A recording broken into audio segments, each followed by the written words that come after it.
കഴിഞ്ഞ ദിവസം തന്റെ പ്രസിഡൻഷ്യൽ റഫറൻസ് എന്ന സവിശേഷ അധികാരം ഉപയോഗിച്ച രാഷ്ട്രപതി ദ്രൗപദി മുർമു 14 ചോദ്യങ്ങൾ സുപ്രീം കോടതിയോട് ചോദിച്ചിരുന്നു. ഇപ്പോൾ ആ ചോദ്യങ്ങളുടെ പൂർണ്ണരൂപം പുറത്തു വന്നിരിക്കുകയാണ്. ചോദ്യങ്ങൾ രാഷ്ട്രപതിയിൽ നിന്നും ഉണ്ടായി എന്ന മാത്രം റിപ്പോർട്ടാണ് പുറത്തു വന്നത്. ഏത് രീതിയിലുള്ള ചോദ്യങ്ങളാണ് സുപ്രീം കോടതിക്ക് മുന്നിൽ രാഷ്ട്രപതി തുറന്നുവിട്ടത് എന്ന റിപ്പോർട്ടുകൾ കൂടി ഇപ്പോൾ പൂർണ്ണമായും പുറത്തു വന്നു കഴിഞ്ഞിരിക്കുകയാണ്. അതൊന്ന് പരിശോധിക്കാം. നിയമസഭ പാസാക്കുന്ന ബില്ലുകളിൽ തീരുമാനമെടുക്കാൻ സമയപരിധി നിശ്ചയിച്ചുകൊണ്ടുള്ള വിധിയിലാണ് സുപ്രീം കോടതിയിൽ നിന്നും വ്യക്തത തേടിയിട്ട് രാഷ്ട്രപതി മുർമു പ്രസിഡൻഷ്യൽ റഫറൻസ് എന്ന സവിശേഷ അധികാരം ഉപയോഗിച്ചത്. രാഷ്ട്രപതി ചോദിച്ച 14 ചോദ്യങ്ങൾ അക്കമിട്ട് നോക്കാം. ആർട്ടിക്കിൾ 200 പ്രകാരം ഒരു ഗവർണർക്ക് ഒരു ബില്ല് അവതരിപ്പിക്കുമ്പോൾ അദ്ദേഹത്തിന്റെ മുൻപാകെയുള്ള ഭരണഘടനാപരമായ ഓപ്ഷനുകൾ എന്നതാണ് ആദ്യത്തെ ചോദ്യം. 2. ബില്ല് അവതരിപ്പിക്കുമ്പോൾ ഈ ഓപ്ഷനുകൾ വിനിയോഗിക്കുന്നതിൽ ഗവർണർ മന്ത്രിസഭയുടെ ഉപദേശം തേടേണ്ടതുണ്ടോ എന്നതാണ്. ആർട്ടിക്കിൾ 200 പ്രകാരം ഗവർണറുടെ ഭരണഘടനാപരമായ വിവേചനാധികാരം നീതിയുക്തമാണോ എന്നതാണ് മൂന്നാമത്തെ ചോദ്യം.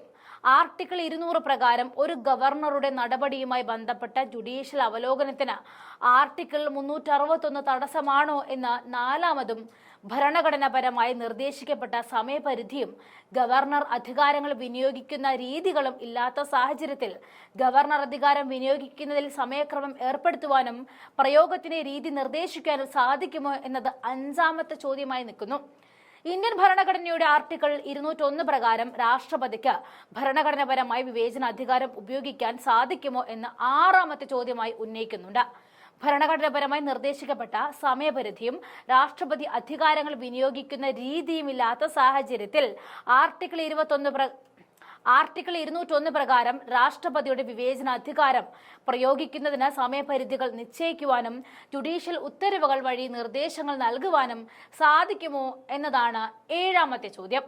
എട്ടാമത്തെ ചോദ്യം, രാഷ്ട്രപതിയുടെ അധികാരങ്ങളെ നിയന്ത്രിക്കുന്ന ഭരണഘടനാ പദ്ധതിയുടെ അടിസ്ഥാനത്തിൽ രാഷ്ട്രപതി സുപ്രീം കോടതിയുടെ ഉപദേശം തേടേണ്ടതുണ്ടോ എന്നതാണ്.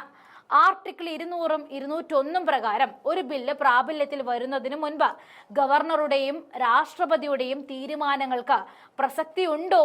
ബില്ല് നിയമമാകുന്നതിന് മുൻപ് കോടതിക്ക് ഏതെങ്കിലും വിധത്തിൽ ജുഡീഷ്യൽ വിധിന്യായം നടത്തുവാൻ സാധിക്കുമോ എന്നതാണ് ഒൻപതാമത്തെ ചോദ്യം. പത്താമത്തേത്, ഭരണഘടനാപരമായ അധികാരങ്ങളുടെ വിനിയോഗത്തിൽ രാഷ്ട്രപതിയുടെയോ ഗവർണറുടെയോ ഉത്തരവുകൾക്ക് പകരം മറ്റേതെങ്കിലും ഉത്തരവുകൾ പ്രയോഗിക്കാൻ സാധിക്കുമോ എന്ന ചോദ്യമാണ്. സംസ്ഥാന നിയമസഭ നിർമ്മിക്കുന്ന നിയമം ഗവർണറുടെ അനുമതിയില്ലാതെ പ്രാബല്യത്തിൽ വരുന്ന നിയമമാണോ എന്നതാണ് 11ാമത്തെ ചോദ്യം.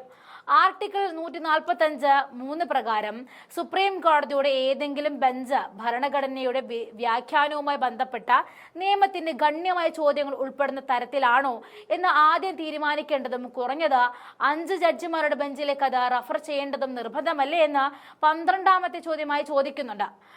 ആർട്ടിക്കിൾ 142 പ്രകാരം സുപ്രീം കോടതിയുടെ അധികാരങ്ങൾ നടപടിക്രമ നിയമത്തിന്റെയോ ആർട്ടിക്കിൾ 142ന്റെയോ കാര്യങ്ങളിൽ പരിമിതപ്പെടുത്തിയിട്ടുണ്ടോ എന്നത് 13ാമത്തെ ചോദ്യമാണെങ്കിൽ ആർട്ടിക്കിൾ 131 പ്രകാരമുള്ള ഒരു കേസ് വഴിയില്ലാതെ കേന്ദ്ര സർക്കാരും സംസ്ഥാന സർക്കാരുകളും തമ്മിലുള്ള തർക്കങ്ങൾ പരിഹരിക്കുന്നതിന് സുപ്രീം കോടതിയുടെ മറ്റേതെങ്കിലും അധികാര പരിധി ഭരണഘടന തടയുന്നുണ്ടോ എന്നതാണ് അവസാനത്തെ ചോദ്യം.